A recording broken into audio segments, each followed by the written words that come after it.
Fair use. This is a transformative work. We are educating the public and we are critiquing the videos that we are sharing. The links for all of these things are in the description below. This is covered by fair use and allowable by law. Look it out! Warning, if you are a full-blown lost in the UFO rabbit hole believer and refuse to accept new facts when they are presented, you're probably not gonna like this video. If you're a clear, rational thinker, stay tuned. You might get some clarity when it comes to the grifter-led ufology arena. All to say is that you've been warned.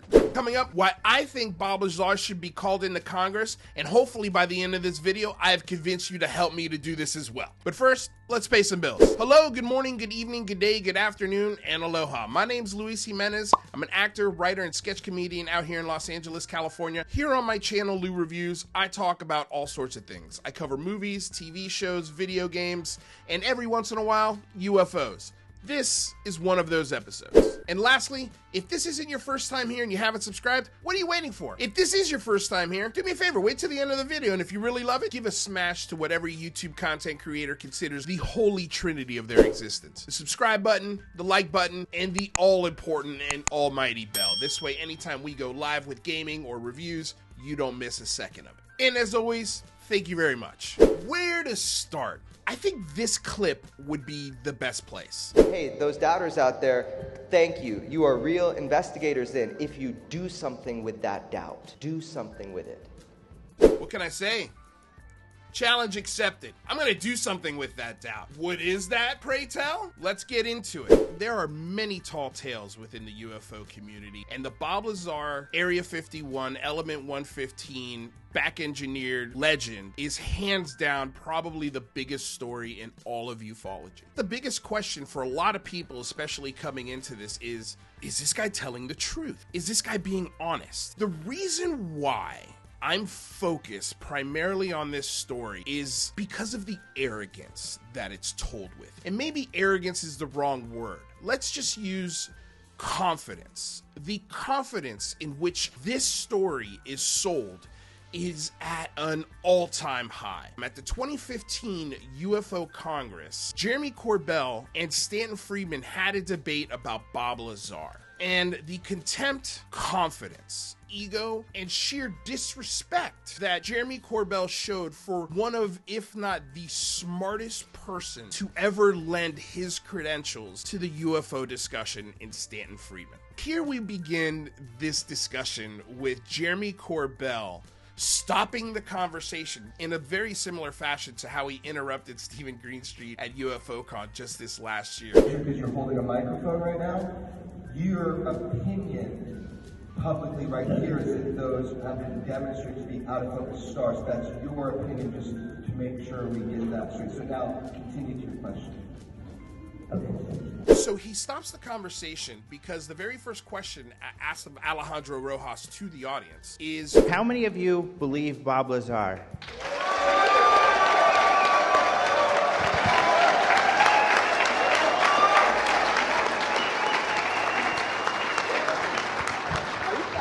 Stanton, you did a Mirage Man thing here on the audience. You said, you know, what are they applauding for? Am I wrong? And I would like to hear the applause if yes or no. Do you believe in Bob? What you mean is you believe he back-engineered alien spacecraft. Is that right? Okay. Was there a difference there? How many of you believe Bob Lazar? You believe he back-engineered alien spacecraft. Is that right? Okay.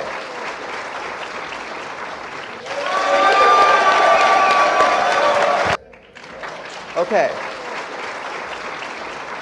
I just wanted to make sure that Stanton knew and I knew what you were applauding for. No offense, but I don't want anything twisted. So. I'm going to let this clip really play, and just so you guys can see how smart Stanton Friedman is and how nonsensical Jeremy Corbell is when it comes to the Bob Lazar story. Okay, can I... Go ahead, Mr. Can I untwist? Do what you got to do. Okay, I was first introduced to the idea of Bob Lazar 25 years ago at the MUFON conference. I met George Knapp, heard about Bob Lazar, and George Knapp gave me Bob's high school. It's in New York State, Long Island. And so I called them, had a call back when Gal dug out his records, and I said, I'm getting different information about what his background really is.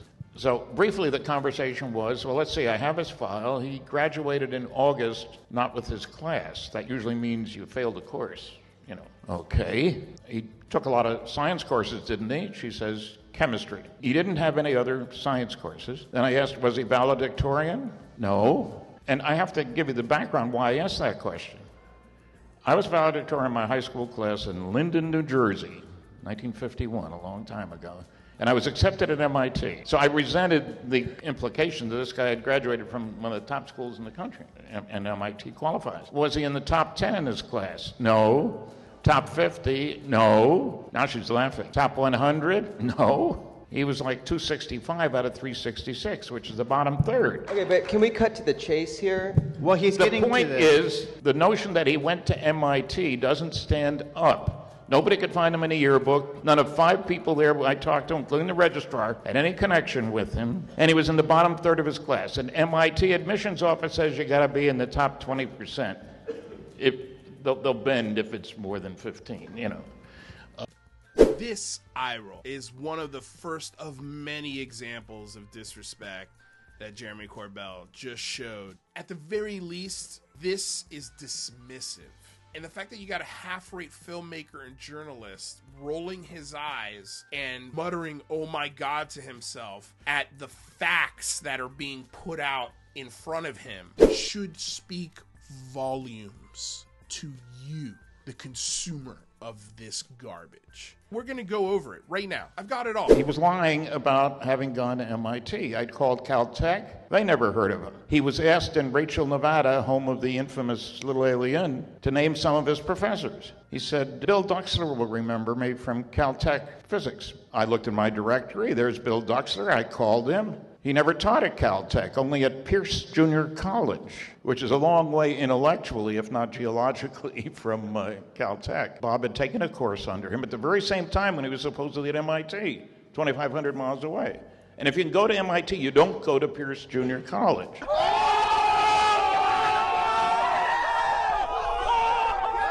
Go to MIT, you don't go to Pierce Junior College. And the professor that taught Bob Lazar at Pierce Junior College in Los Angeles, California, at the same time that he's claiming he's at MIT. And he can't name one professor. He can't name one class. When he's asked about certain specifics of the university, he can't remember them. You're probably asking yourself at this point, Lou, why the hell would you want this guy in front of Congress? Because if this is the first thing people are taking seriously, so seriously, in fact, that it's gotten all the way to the highest lawmakers of this country. Here's Andre Carson mentioning Jeremy Corbell 10 months ago in the UAP hearings. AIMSOG is not starting from scratch. This is the third version of this task force in DoD, and civil society groups like Mr. Corbell and others have been collecting data on this issue for years. If lawmakers are listening to Jeremy Corbell and taking his information at face value,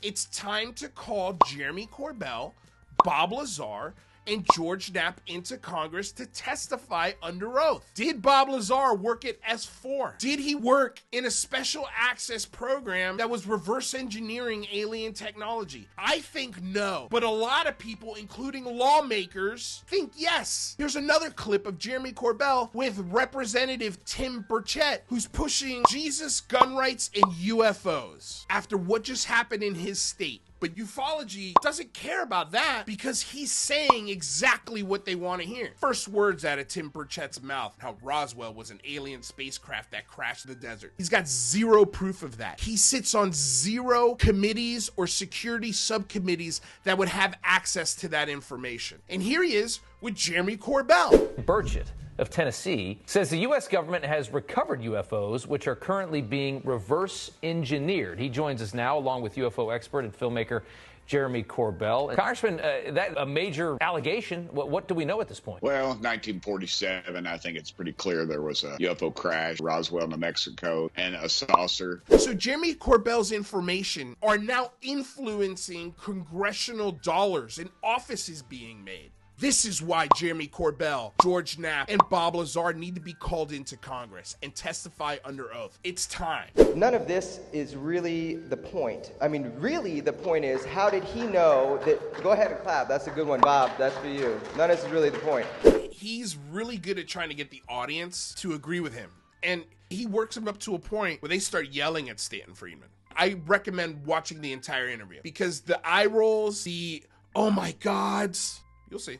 No, wait, I think Stanton is about to say something But that did he you're work gonna at Los find Alamos? surprising. Isn't that the deal? Didn't he? Well, I work- checked on his working at Los Alamos. Right, and I George saw the Knapp. phone directory. It says K/M after his name. Right. And that means he worked for a subcontractor, not for the lab. So George Knapp is lying when George Knapp said that he went in with Bob Lazar and that he had the run of the place. He took him into the particle accelerator, that every employee knew him, that he's interviewed a number of people that have worked there with him, and that he worked on special projects. George Knapp is lying?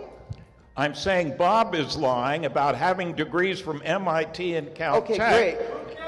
Keep your eye on If the a prize. person lies, why should you believe what Right. he says about Totally. anything? How gross is that? Somebody yelling from the audience Keep that Bob Lazar lied about his entire education. Don't give me that, Stanton. I don't care. And neither does Jeremy Corbell. It's clear as day. They're completely bypassing the first part of the story to get on the off-ramp of reverse engineering. Let's just cut to the chase here so we don't waste time with everybody going through what's been said for 25 years, diluting the issue. Do I care if he worked at Los Alamos? Yes, I do. Because if Bob Lazar worked at Los Alamos, that's kind of rational for me that he's a scientist. Wait a minute. Oh, wait a second.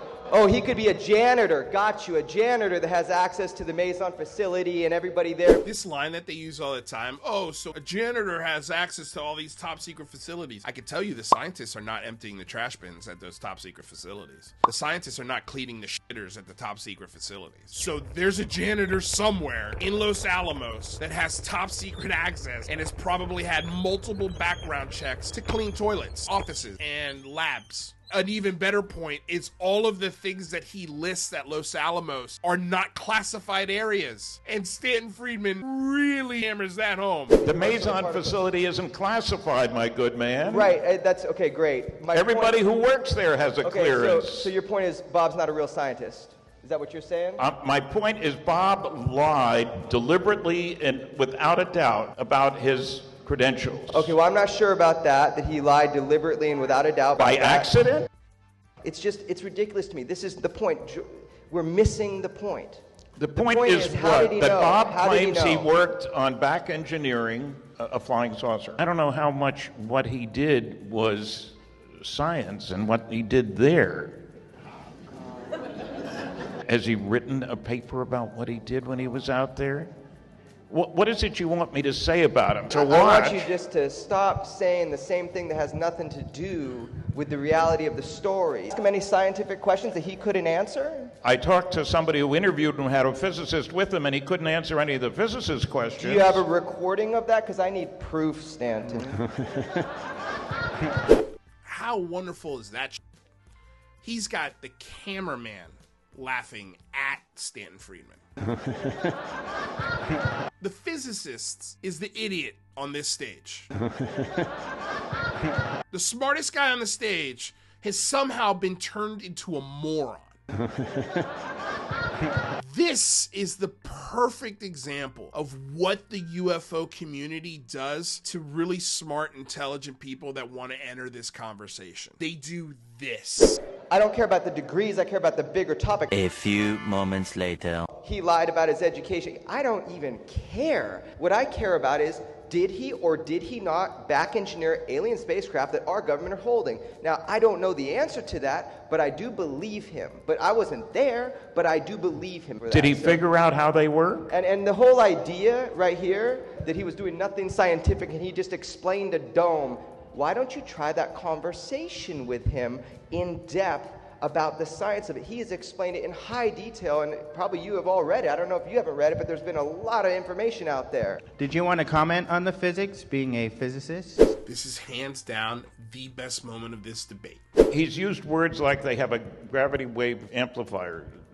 That's a simple description for this. I'm aware this of thing. it, yeah. Does that tell us the physics of what's going on? It was gobbledygook. When I listened to his description, 500 pounds of element 115, he used to say. Now he backed off from that a bit. You can't have 500 pounds. The half-life is too short, frankly. So it sounds like there's a science fiction element in here. You notice I used the word science. I didn't just say fiction. It's science fiction. No description. There's no detail behind these magical physics that Bob Lazar talks about. He hasn't written a paper about it. I thought he was a scientist. First of all, what proves he's a scientist is United Nuclear just got a contract with the Naval Academy. The thing that Jeremy Corbell always whips out, oh, United Nuclear. It's United Nuclear Scientific Equipment and Supplies. No, hold on, let me tell you this. This is great. This morning, he said at breakfast, he has a new contract, or he just finished it. They have these hovercrafts that go on the beach. The problem is sand is getting up in these huge ball bearings. So they're spending so much money cleaning these. So just like a month ago, what Bob Lazar is doing is creating neodymium magnets to clean out the sand from these huge ball bearings on hovercrafts for the Navy. He's not a scientist? Oh my gosh, he's more of a scientist than any of us because he's doing it daily, weekly. So if somebody out there wants to FOIA that claim, please do and get back at me with whatever you find. I'm interested to know if Bob actually did help the Naval Academy to get sand out of their hovercraft bearings. If it's true, why is there nothing on his website that links United Nuclear to doing government contracts? I feel like that would be a selling point to your scientific business. I would boast if I had contracts with the Naval Academy. Boeing does it. Lockheed Martin does it. All these other big aerospace companies announce when they get contracts with the government because it's public money. So if public money is going to Bob Lazar at United Nuclear Scientific Equipment and Supplies, then there should be a paper trail for it, and it should be FOIAable. But this is the kind of bullshit that Jeremy Corbell will say to sell this lie, and nobody could check him on it right on the spot because, I mean, honestly, it would take a long time to really find out the answer to that question. But I think we all know the answer to that question. And that's my point. There is so much confusion. The second part of this initiative, if we can't get Bob Lazar in front of Congress,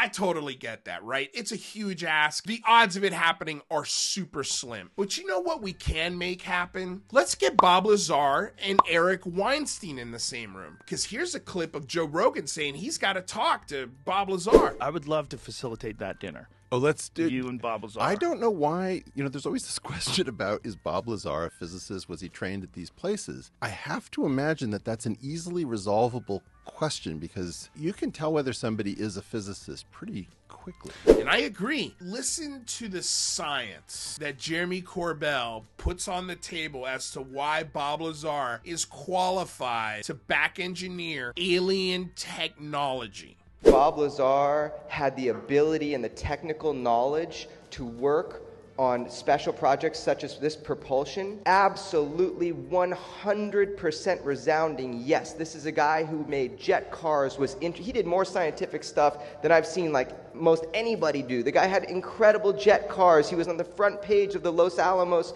newspaper, with his jet car. Seems like the science prerequisite is the ability to build a jet car. That's a really good mechanic. It's not a scientist. The dude was a scientist. But he claimed he had the degrees and they were erased, and you're saying that's not possible. I don't know, is what I'm saying about erasing somebody's history. I asked the legal counsel at MIT, and they said you can't. Okay, that's great. So does that sound like a guy who's actually trying to debate the facts? Okay, that's great. So whatever the situation with that, I think the key point here is that Bob Lazar worked at Los Alamos, has scientific ability, and then from there, you can just deduce the rest. But you need to have this conversation with the man himself.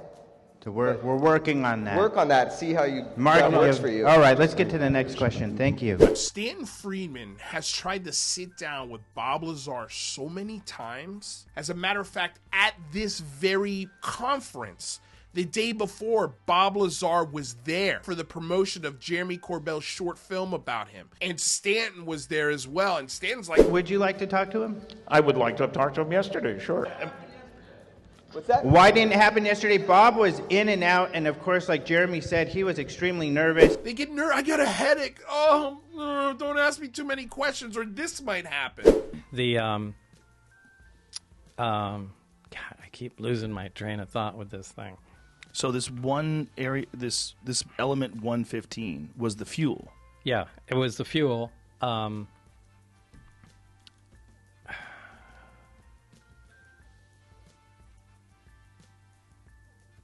The world will forgive you for having a migraine. Can I just? It's really hard to think through this. Just give me a minute. We'll just give you more booze. I just want to say, yeah, definitely. I would love to see Bob Lazar sitting in front of Eric Weinstein. What kind of bullshit he's going to pull out of his ass in front of that guy. You can tell whether somebody is a physicist pretty quickly. If Bob Lazar talks to Eric Weinstein, I'll quit my channel. That's bullshit. But I don't know, because I don't know. Maybe not. I don't know about that, because I'm definitely going to have an opinion if that conversation did go down. I don't think it's going to, especially if you put a time limit on it. Like, hey, here's the challenge. You got 1 year. I guarantee you he does not answer the call. And I bet you Jeremy Corbell never, ever, ever acknowledges it. And if he does, he won't follow through. He'll say something, sounds good, totally gonna make it happen, and it'll never happen. And that happened many times in this debate, where the promise of getting Bob Lazar and Stanton Friedman together to talk was thrown out there multiple times. It never happened. And Stanton was ready to go. Stanton is out there in the public actually talking to people. Very heavy element fuel, element 115, something that wasn't on our periodic charts at the time. But it is now. It is now, yeah. And here's another thing about element 115 that Jeremy Corbell and Joe Rogan seem to just completely overlook or just didn't research. But element 115 was theorized back in 1975 by a German scientist that goes by the name Burkhard Frick. When did it become on the periodic table? Do you remember when they... I love how Bob Lazar is relying on Jeremy Corbell to ask, when was Moscovium discovered again? Filmmaker? I'm the scientist, but I completely forgot a really important discovery about the thing that completely confirms my story. 2003, that's it. Yep, 14 years after I said it existed. Whoa. Please put this man in front of Eric Weinstein. The loudest person in the room shouldn't be me. It should be Jeremy Corbell, George Knapp, and Bob Lazar to get in front of Congress. Because if what he's saying is true, it's the most important story in human history. It's time. Hashtag Bob Lazar to Congress. Hashtag Lazar and Weinstein. I've got links to congressional lawmakers in your area in the description below. All you got to do is click, call, email them. You got to say is, I want to see Bob Lazar and Jeremy Corbell and George Knapp called into Congress to testify about UFOs. That's all you got to say. Tweet at them. I'll be sending out tweets. If you guys want to retweet those, hit up Eric Weinstein. Pressure them to also publicly call for this, because whether you agree with me or not, you hate me, you love me, anyone who believes in UFOs should want to see Bob Lazar in front of Congress and testifying under oath. Let's see if these are valid things we should be taking into consideration. Let's have a science discussion. Finally, a real science discussion with Bob Lazar, with one of the smartest minds on the planet. And he's shown interest in doing this. Of the two things, I think that one is the most realistically feasible. Share the shit out of this video. If you want to hold this story and these people's feet to the fire, the best thing you can do is call your local state lawmakers, use the hashtag, and tweet and retweet at not only Jeremy Corbell, George Knapp, Andre Carson, Kiristen Gillibrand, Marco Rubio, Mike Gallagher. All of these congressmen should want to call in Jeremy Corbell, because it's clear they're taking Jeremy Corbell's information as part of their decision making when it comes to asking for more than $11 million to fund the Aero office. I need you to send a letter to this committee in writing about why it wasn't fully funded. Several senators signed a letter to Secretary Hicks asking that it be fully funded in this budget, and we specified in a classified annex exactly what funding wasn't being met. In this budget, we've asked for $11 million in support of the office. That is not the budget request.